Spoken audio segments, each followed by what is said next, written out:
Today is Friday and it is time for another tier list. So welcome and enjoy the look at the meta for tanks in Mythic Plus. Looking at the top keys made by the top players at the top end and trying to kind of differentiate the specs between each other to point out exactly where the performances lie. But rest assured, everything is really good, everything is peachy. So we're gonna start it off with the peachiest of the peach, which is Blood Decay.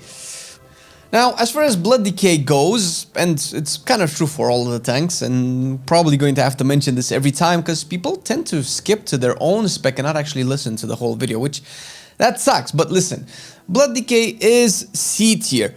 Oh, don't come at me, not the face, it's the moneymaker. All right, let me explain, okay? Blood Decay is doing the least amount of, not the least amount of keys, but the lowest level of keys out of all of the tanks, which is why it's... Oh shit, did I just spoil that this is the worst ranked spec? It's probably going to always have issues scaling into high content because of the nature of the design of Blood Decay, where, as I've said this again, and probably you heard it in other sources, Blood Decay just doesn't really scale well with the content in World of Warcraft, which is why it's a really great tank in raids, because the raids don't really go any higher than they already are, but not that great in Mythic Plus unless it is overpowered. The reason for that is because of how its mitigation works and that you have to mitigate after you take the damage. This of course implies that you eventually survive the damage. But if you survive the damage without your quote mitigation, which is your death strike, that means that all the other tanks are immediately way better than you because they 100% just take way less damage than you. If you can do it without mitigation, they can just be gods with mitigation. Now, if you survive the damage and you take like low damage, then you automatically become the best tank in the game, which has happened every time in the past. So there will come a point when you climb the ladder of Mythic Plus, when you hit a wall and you just die there, and that's usually when tanks like Prot Paladin or Prot Warrior really have to like start stacking defensives or stuff like that to be able to survive. That's when usually Blood Decays die, and that's when usually Blood Decays kind of stop pushing content because mathematically they just don't have the, I guess, HP pool in this sense to be able to survive long enough to death strike in time before dying. And that's where Blood Decay is right now. I think it's at around 15s, plus 15s, maybe a 16 by the time you watch this. It hasn't received any buffs with the latest patch, but until then, Blood Decay is going to be low and it's probably going to be underperforming the entire meta for the foreseeable future whenever it's not going to have its design changed or become pure overpowered and the top meta spec in the game. And maybe the most important thing you can do with your Blood Decay is to have it immortalized in the 4K glorious wallpaper by becoming our patrons, because that's what we do, among other things, of course, for our patrons, is give them 4K wallpapers with their tanks. And it just so happens that we have all of these tanks that you see on the screen and no Blood Decay for some reason. None of our patrons like Blood Decay, or we cannot get one that likes Blood Decay, so we can have a Blood Decay wallpaper in our repertoire and they can have a cool ass desktop wallpaper. But of course, supporting us on Patreon definitely helps produce the content that we do. You have a lot of perks like the wallpapers that I just mentioned, maybe some early access, Patreon podcast, access to bloopers, because unbeknownst to you, I have fucked up recording this video so far, and I'm pretty sure our boy Monk is gonna showcase this in a future blooper video coming in probably a few weeks. That's all, of course, on the Patreon platform. If you like to support us and you want to support us, you want to, be a part of the team, check the link down below, patreon.com/Marcelian online, and we would be super grateful. Thank you very much for making our content possible. And now let's go on to Brewmaster, which I thought 100% sure it's gonna be the worst in the list today, but it is not. It's not. But on the other hand, it kind of makes sense, because if there's a tank worse than Blood Decay, then that tank is truly in the shitter. But I don't think Brew is in a particularly amazing spot. I don't think Blood Decay is either, but it is doing 16-ish, maybe a 17. You probably already see it on the screen right now, but I have taken a snip at the top Brewmasters because I wanted to see, listen, are these guys actually pushing high keys? Yeah, there is a 17 from one of these Asian boys, Brewmasters, but it's probably gonna be way more than that. So it's not that bad, right? It's not that bad considering that the top key as of recording this tier list is a plus 19 done by the whoever is going to be in S tier. So until then, Brewmaster is kind of fine. Brewmaster is definitely suffering from kind of like a similar issue that it's been having all throughout Dragonfly, where its tankiness just doesn't rise up to the occasion. It does have a lot of damage. Used to have some of the most amount of damage out of all the tanks, not anymore, but it is decent decently high as well. And as a tank that's particularly difficult, if not the most difficult tank to play out of all of them so far, I think it would deserve a little bit more. Until then, B tier is where it is at the moment. Now, Bear, on the other hand, has been kind of like a meta tank before the 1105 changes that made Prot Paladin so much better. And it continues to remain statistically the second best tank, even though a lot of people would like to say that it would be Prot Warrior, which we'll get to in a second. But as it stands, I think Bear is the only other tank that has cleared a plus 18 that we know of, together with the S tier spec, which we're going to talk about in a second. Bear is just really strong. It scales really well with all of the gear, and the hero talents are not, you know, a bad choice either. I mean, I think you only really play Elun's Chosen in keys.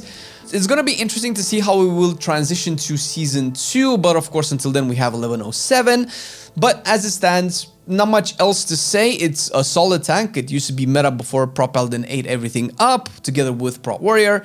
We'll get to that in a second, because, as I promised, Prot Paladin, to nobody's surprise, is all the way up into S tier. For a lot of reasons.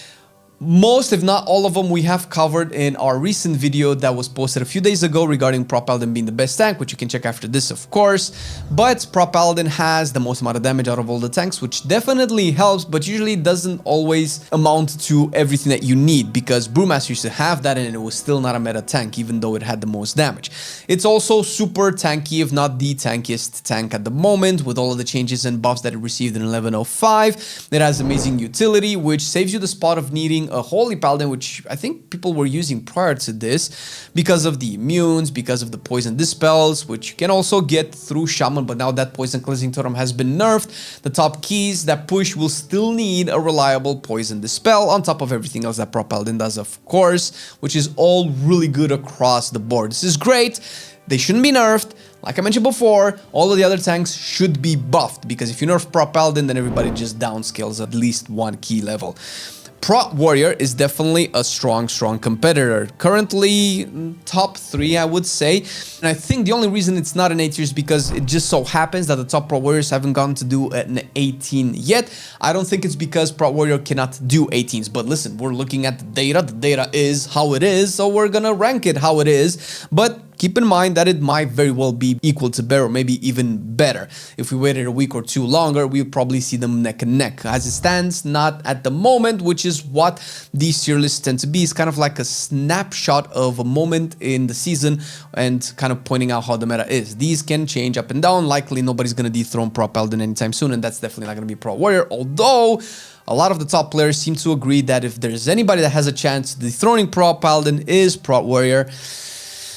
We'll see. I think it received some tunings to Colossus to make it a little bit tankier, which it seems like that's the dev's intention in tuning those hero talents, but it doesn't feel like it translates very well, because clearly Mountain is the premier way to go, and not just because Mountain is tankier, but also mostly because it generates way more rage, which of course translates into tankiness, but also damage and everything else that fuels Prot Warrior. So even though it just got recently buffed, I don't think we're gonna see any shifts in meta whatsoever because of those buffs. And last but not least, we have Vengeance, which oddly enough, overall, it's slightly better than Prot Warrior from the point of statistics, rather, because when we rank all of these, of course, we look at the key levels that everybody's doing, but kind of try to spread out the judgment of the spec being performed on top of the top 10 players, right? So we're looking at the top 10 players because we want something consistent. Because if we only looked at one player, the one that just does the most, we would have a totally different tier list. And that's just not a really good indication of a good analysis of data, since you have to kind of spread out your analysis a little bit. And the top 10 Vengeance Demon Hunters seems to be better than the top 10 Prot Warriors. And that's kind of the only reason why it's ahead of Prot Warrior at the moment. They're doing kind of like the same key levels around the same amount of time, so it's not that different. And that's B tier is kind of where the meat of the performance is. And this is how the tier list looks.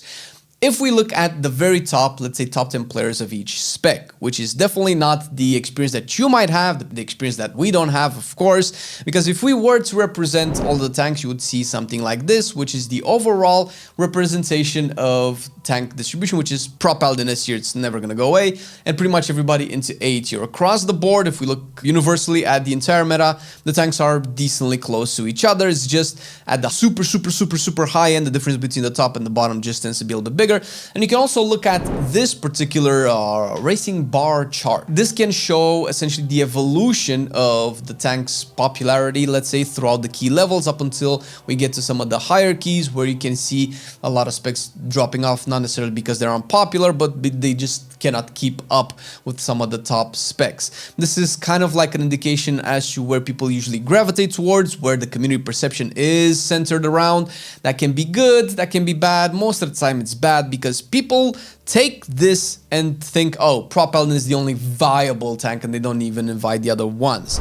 So obviously that's not the case. Every other tank is doing at least 16s, 15s, 16s, which is super, super high. 99% of players are never going to see these keys anyway, so it's fine. Listen, all the tanks are good.